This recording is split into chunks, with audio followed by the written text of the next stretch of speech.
Bonjour Monsieur Poukaba, vous êtes avec nous depuis l'Algérie. Alors pouvez-vous nous faire d'abord un état de lieu de la situation en Algérie et en Afrique? Quelles sont les mesures prises par le gouvernement et la population sont-elles Bonjour, inquiètes? donc l'Algérie, au même titre que tous les pays du monde, est touchée par cette épidémie de coronavirus. La situation à ce jour est de 511 personnes infectées et malheureusement nous avons constaté 31 décès, ceci au 30 mars 2020. En ce qui concerne les mesures prises par le gouvernement, dès le début de l'épidémie, donc le gouvernement a pris des mesures importantes, notamment la mise en confinement de la région de Blida où sont apparus les premiers cas, ainsi qu'un confinement partiel sur 9 autres régions où il y a quelques cas. De même que le gouvernement a décidé la réduction des effectifs des travailleurs dans le domaine économique et administratif. Toutes les activités non essentielles ont été stoppées. Reste que les activités qui ont une relation avec l'alimentation, avec l'énergie, avec les domaines importants.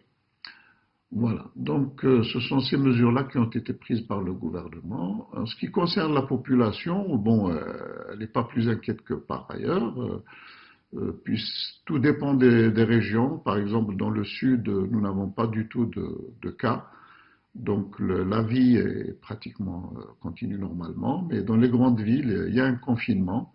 Au début, les gens ne respectaient pas à 100% le confinement, mais de plus en plus, le confinement est bien respecté maintenant. Et cette fois, on sait que bien sûr la situation est différente d'un pays de l'autre. Pensez-vous qu'il y a des expériences chinoises qui peuvent être utiles pour l'Algérie dans cette lutte contre le coronavirus? D'abord, nous sommes très contents et nous sommes très heureux que la Chine ait vaincu cette terrible maladie. Elle a pu la vaincre grâce à une action coordonnée du gouvernement et aussi de la discipline du peuple chinois, qui ont montré au monde entier leur capacité organisationnelle et leur capacité dans le domaine de la science, à tel point que le génome a été séquencé en moins de 3 ou 4 jours. Et donc, toute cette expérience scientifique, organisationnelle et médicale va certainement servir de base au reste des pays dans le monde entier pour leur permettre de vaincre cette maladie à leur tour. Donc, c'est une grande expérience qui a aussi montré que la Chine est un grand pays, est une puissance dans tous les domaines, et qu'au bout de 2 mois et demi, la Chine a pu se remettre en marche et aujourd'hui l'économie chinoise est en train de redémarrer. Donc, en ce qui nous concerne, nous allons certainement prendre en considération cette expérience chinoise et nous remercions aussi la Chine de nous avoir envoyé déjà un avion avec des équipements spécifiques concernant utiles à cette maladie, ainsi qu'une douzaine d'experts médecins et virologues qui certainement vont nous aider beaucoup à lutter contre cette maladie. Et nous avons aussi été témoins de l'effondrement de la bourse et de la chute du prix du pétrole. Et comment analysez-vous les conséquences économiques et sociales de cette épidémie au niveau mondial? Cette pandémie est une première dans l'histoire de l'humanité, donc il n'y a pas de précédent. On n'a pas de système de référence pour pouvoir comparer ceci à cela. C'est une première dans le monde et il appartient à la race humaine de sortir toute son intelligence pour revoir les choses en profondeur, parce que toutes les relations économiques et politiques dans le monde doivent être modifiées. Il y a un nouvel ordre économique et politique mondial qui doit s'instaurer. Plus rien ne sera comme avant le coronavirus et plus rien ne sera comme après le coronavirus.